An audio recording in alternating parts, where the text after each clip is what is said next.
This is Local Edition. I'm Brad Pomerance in Sacramento. We're joined today by Kristin Olsen, member of the California State Assembly, finishing her term. She's term limited, but guess what? She's going to the Board of Supervisors in Stanislaus County. She won in June. I guess you had a tough race because you had no opponent. It was pretty tough. It was pretty tough. So let's talk about some state issues and then we can move on to county. As you know, recently the California Supreme Court declined to hear an appeal in what's known as the Vergara case. The trial court had ruled that teacher tenure rules were unconstitutional. The appellate court reversed, and now the Supreme Court said we're not going to touch the case. What's your take? I was so disappointed when I saw that come out. I saw it immediately, and you know, my heart just sank at first because once again, we've stood up for the status quo that's failing generations of children. And frankly, many teachers as well are being failed by the status quo because they're not given as many opportunities, especially new teachers, to really advance in their career with support. What's so it's frustrating about the teacher tenure system in California, I think most of us would agree that tenure at some level is appropriate. But the way our system is working today, tenure is essentially granted after a year and a half.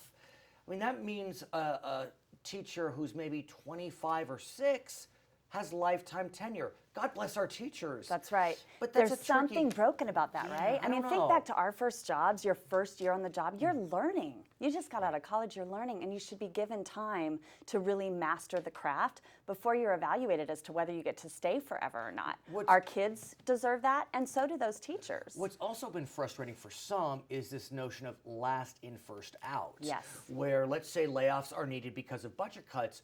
Under the current system, what the board needs to do is look at who was hired most recently, and that can often be excited, energetic teachers willing to go into more troubled neighborhoods. And so those troubled neighborhoods are seeing a revolving door, less now because we're in better times. But sure, but during tough times, that's what happens. And really the overarching issue is we have to get to the point, just like in any other profession and industry, where we are hiring people and retaining people who are effective at their job. We want kids to be able to learn.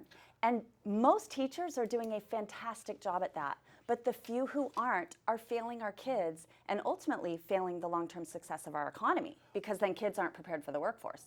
So we have to empower school districts to be able to hire and dismiss according to performance. What the decision by this California Supreme Court tells me by not hearing the case is they're telling the legislature, you deal with it. That's right. And you know what? That is the appropriate place to deal with it.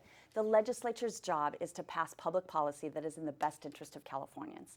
So frankly, the legislature needs to man up and get this done. They need to stand on the right side of kids and teachers and move meaningful reforms that will bring our education system out of the bottom nationally and into the top. We can do it. It's going to take courage. I think legislators are moving in the right direction. Do you? But I do compared to 6 years ago. Okay, I was going to say. So there are a handful of Democrats now that are willing to engage in the conversation. One from San Diego who's actually willing to lead the conversation. And that is, can you say this person's name? name? And that's Assemblywoman Shirley Weber. Sure, of course, who's She's an educator. a champion. Right? And so we're moving in the right direction, just not nearly fast enough. Because in the end, I do think that this decision makes it clear that the legislature acts, or in my opinion, there will be an initiative on the ballot. That's right, and it will pass because public support is overwhelming for these reforms. And what may be scary for teachers is that initiative could be written in any way, shape, or form, including eliminating teacher tenure. That's right. And I don't know that that's what the public wants, but given the choice of status quo versus elimination, I think the public goes for elimination. So you're right, the legislature has to step up, go through the proper legislative public policy writing process where we can vet the bills, craft them, fine-tune them, and deliver great results for Californians. What's also concerning to me, and we're both parents of students in the high school, middle school range, is we're facing a teacher shortage. We are. And I'm really, I mean, Vergara is really kind of a side issue, but it does play into this notion that if it's last in, first out, why would you join a profession where you are at most risk to lose your job? That's right. There are so many disincentives right now to joining the teaching profession that we really have to work on. One is, I think we need to professionalize the pay for teachers. We need to pay people what they earn and what they deserve, and most teachers are doing a great job. But we shouldn't be paying well teachers who are not doing a good job. So we have to fix these issues simultaneously, but we do have to improve the reputation of the profession. We need to encourage more students to enter the teaching profession, not only for the good of children, but for the good of our society and our long-term economy. What can we do about paying our teachers better? Because look, we do pay them well, relatively speaking, compared to our sister states, but we have a high cost of living. You know, there are discussions about loan forgiveness for teachers, discussions about residency programs, one-stop shop for credentialing. Exactly, and I have co-authored many, if not most, of those bills to find ways also to quicken the time through the process. Right. So we do need to take these seriously. I was really hopeful the loan forgiveness program would pass this year. Fran Pavley and I were working on that together. We weren't successful. We'll keep trying. You know, it's been a frustrating year. In my 6 years in the legislature, I feel like we've gotten the least done this year. Well, because you're not leader now. Well, there you go. That's why, of course, right? No, but it's been a little frustrating, and I've heard many Republicans and Democrats say that. I'm not exactly sure why that is. We're at a bit of a bump, I think, and that happens in life. And the important thing is we don't stop at the frustration, but we push through because we cannot give up in California. We have to continue to be persistent in passing and introducing good public policy that will cause economic and education vitalization in our state. And you're not giving up. You're going to the Board of Supervisors in Stanislaus County, which is Modesto-based. That's right. And we're excited to see you're continuing your public service career. Why did you decide to move to the Board of Supervisors? It's not a surprise. Rumors were circulating that you had considered a Senate run, but you're going back home in a very important position. But what made you make that decision?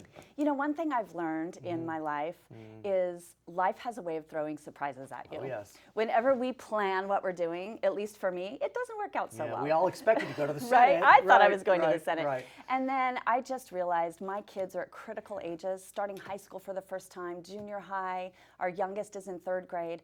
I need to be more focused at home for a while. And I have been. Obviously, that's always been my priority.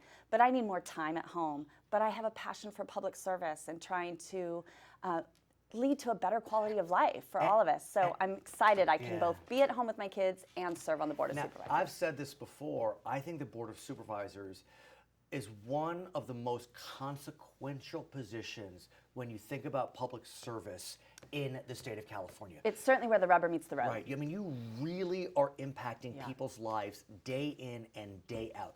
Health care, justice issues, social services. I mean, it goes on and Absolutely. on. Every subject matter. So interestingly enough, maybe you'll see me up here next year in my county supervisor role saying, would you pass a transportation plan already? And that, but that's actually an important point, that you now have exposure as a city council member, as a state legislator, and now as a county supervisor. I mean, you really will be able to understand the ins and outs. I mean, you talk to a layperson, like we don't know like what city does, all those what intricacies. Right. And so do you have any goals in mind as you know, enter? I do. I want to continue to be active at the state level in my county role as well. CSAC, et cetera. Because one of the things that's just so ironic is the legislature tends to spend so much time on the little things, right? And fails to spend enough time on the really big priorities that impact people at the county level and the city level. And so the issues aren't altogether different on the board. I'll be really focused on transportation, on economic vitality in the Central Valley, the same issues I've been involved in up here, maybe a little bit more in social services.